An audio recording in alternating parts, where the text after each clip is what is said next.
முத்தமிழறிஞர் டாக்டர் கலைஞர் கருணாநிதி அவர்களோட மறைவு தமிழகத்தையே சோகத்தில் ஆழ்த்தியிருக்கு. வயது முதிர்ச்சினால உடம்பு சரியில்லாம ஹாஸ்பிட்டல் அட்மிட் பண்ணப்பட்டவர் 10 நாட்களுக்கு மேல சிகிச்சை பெற்று வந்த நிலைமையில நேத்திக்கு சாயங்காலம் அவரோட உயிர் நம்மளை விட்டு பிரிஞ்சிருச்சு. இவரோட உடல் ராஜாஜி அரங்கில் மக்களோட அஞ்சலிக்காக வைக்கப்பட்டு அங்கிருந்து ஊர்வலமா மெரினாக்கு கொண்டு செல்லப்பட்டு இப்ப அவருக்கான இறுதி சடங்குகள் நடந்துட்டு இருக்கு. கலைஞர் அவர்களோட மறைவுக்கு ஆக்ட்ரஸ் நயன்தாரா அவங்களோட இரங்கல் செய்தியை வெளியிட்டிருக்காங்க. இது வரைக்கும் நம்ம எக்ஸ்பீரியன்ஸ் பண்ணாத டார்க்கஸ்ட் 24 ஹார்ஸ்.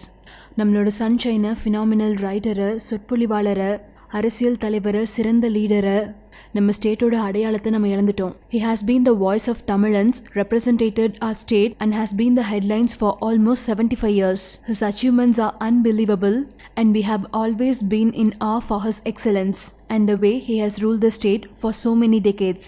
மறைந்த தலைவரோட குடும்பத்துக்கும் கழக உறுப்பினர்களுக்கும் அவரோட பிரிவால நீங்கா துயரத்தில் இருக்கிற ஒவ்வொருத்தருக்கும் என்னோட ஆழ்ந்த இரங்கல்களை நான் தெரிவிச்சுக்கிறேன் அப்படின்னு சொல்லி நயன்தாரா சொல்லியிருக்காங்க. இப்ப கலைஞர் அவர்களோட உடலுக்கு இறுதி மரியாதைகள் செலுத்தப்பட்டு அவரோட உடல் சந்தன பேலைக்கு மாற்றப்பட்டு அவரோட குடும்ப உறுப்பினர்கள், கழக தொண்டர்கள், பொதுமக்களோட கண்ணீர் மல்க நல்லடக்கம் பண்ணப்பட்டிருக்கு.